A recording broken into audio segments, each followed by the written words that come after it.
welcome to BAFTA Filmcraft, The Sessions. It's a series of talks with BAFTA nominees looking at the craft that goes into the many films that have been nominated. In the first session today, we're going to be looking at the role of sound.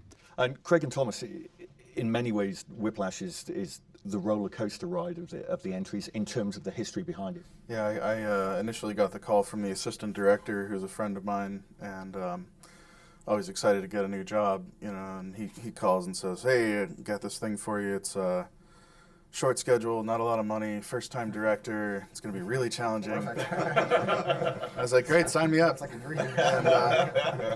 And so they sent me the script, and that's when, it became clear as day that I had to say yes. Everybody remember, Lincoln Center and its ilk use these competitions to decide who they're interested in and who they're not. And I am not going to have my reputation in that department tarnished by a bunch of fucking limp dick, sour note, flattered on their girlfriends, flexible tempo dipshits. Got it? I'm just curious about the freedom that you were given to sort of create this aural universe. Damien the director, was pretty focused on what he did not want to have in the track.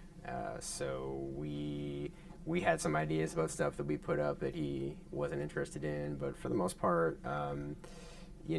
music was really another character in this film, and we really had to, sort of work at that in the time that we had to get it to where it needed to be, because Damien's a trained jazz drummer. He was really on top of anything all the time. If the snare wasn't quite right or the tom wasn't quite right, he was really on top of us about that. So he was the J.K. Simmons. He was the J.K. Simmons. Yeah, there was a lot of.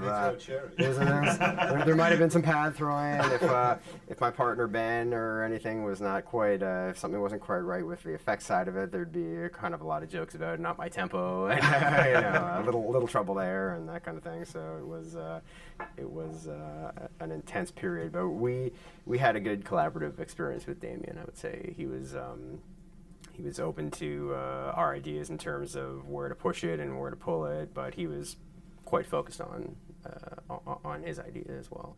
One more thing, Eugene, give me that. If I ever find one of these lying around again, I swear to fucking God, I will stop being so polite. Get the fuck out of my sight before I demolish you. Stage right, in order, now. I can still fucking see you, mini-me. Andy, I'm curious with the actual machine, Turing's machine that he created, the sounds that were created around it, what Morton wanted from you guys. So I'd already, before the film started, really got into going to Bletchley and talking to these enthusiasts, so they were really kind of interested in the machines, and I did some temp recordings just to see what they sounded like. But I realised we'd have to set up a recording like on an official basis and mic it with perspective. I did consider the possibilities that we'd like it from many perspectives. So we tried contact mics on the machine itself that exists, and then a variety of different boom mics at different positions.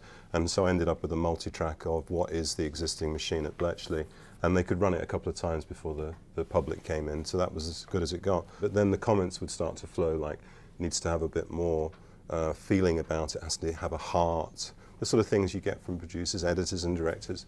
So I went back to the drawing board a bit and started to add and take away things. But one tries, we always try to do things. I like transitions myself, so I'm always looking for ways of building the soundtrack in a way which it flows across to the next scene. So if you go from the station into the train, there's an archive that goes across the connection. It's just a hard cut.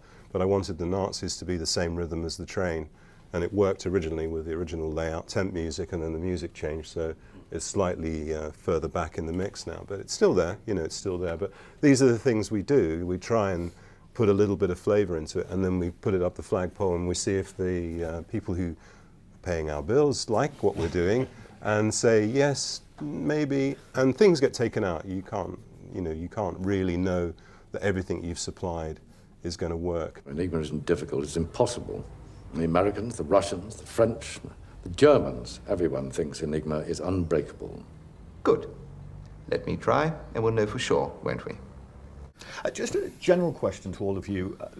I think the way that people writing on film have talked about sound has changed radically in the last 15 years, or my perception of it is. I think the general public 10 years ago might have had a rough idea what sound design is, but not in the same way that they seem to today. Do you feel there's been a sea change over the course of the last decade and a half? I think sound has changed because of the technology, and obviously we have much better quality than we ever had in the past.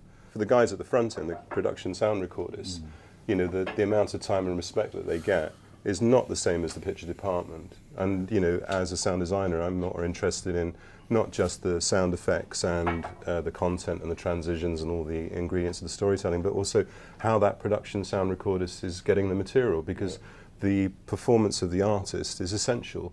What do you think? Well, there are actors actually who, I don't know if they have it in contract or not, but you know, I got notes that this and this particular actor doesn't do two things. He doesn't wear a wire and he doesn't loop. Perfect. Right? So now he comes and he's leading, right? And you have to work around and figure it out how you're going to do it, because he's not going to do things. Will be very nice to you, speak with you, but he's not going to wear the wire. So there is work to be done, you know. Outside of sound, you have to be very diplomatic.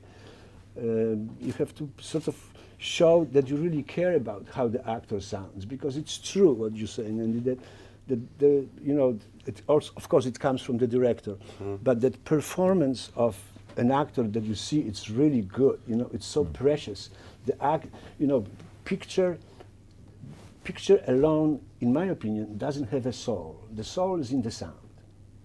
You know, that's it. The current situation is noise is good, and in fact, I think for us, silence is like to an artist is like the white in the paint pot. You know, when we can use silence effectively in storytelling for sound, it does make it more engaging for the audience. And I think playing lots of music, lots of sound effects, opening a movie with a lot of noise, it's difficult to sort of get engaged. I think you have to take the audience in really gently, and starting with very little, nothing at all, maybe one very small specific sound, actually makes the audience pay attention. If you then take it beyond what they expected, in other words, by changing the dynamics greatly, you have an effect over them because they jump or there's an effect there. But as Craig mentioned, you know, the horror format is, you know, the only way to do sort of scare on movies is to pare everything down, take away stuff, make it minimalistic, you know, drag the audience in so they get kind of attached to what they're not hearing, and then you just shake them by, you know, using the woofer and all the tools that we're allowed to use. So unfortunately, I didn't have to do that in the Imitation Game, but it is basically just stripping it out, and it tends to happen mainly at the re-recording stage, and you know, it becomes a conscious choice. But you know, for me, you know, it's the best thing you can have in a film is some form of silence, because it's engaging, really. Sometimes in sound effects, we can get wrapped up in making it hyper-real and adding a lot of extra sounds. So it's really nice to work on a film like The Grand Budapest, where, you know, it was more about making it real and really enhancing what he was trying to get across in his film. And just to have that confidence to just kind of leave the page a little blank, you know, and let something sit for a little bit to set up the next event, you know. So, yeah, it's, you know, you definitely need the balance of dynamics and rhythms.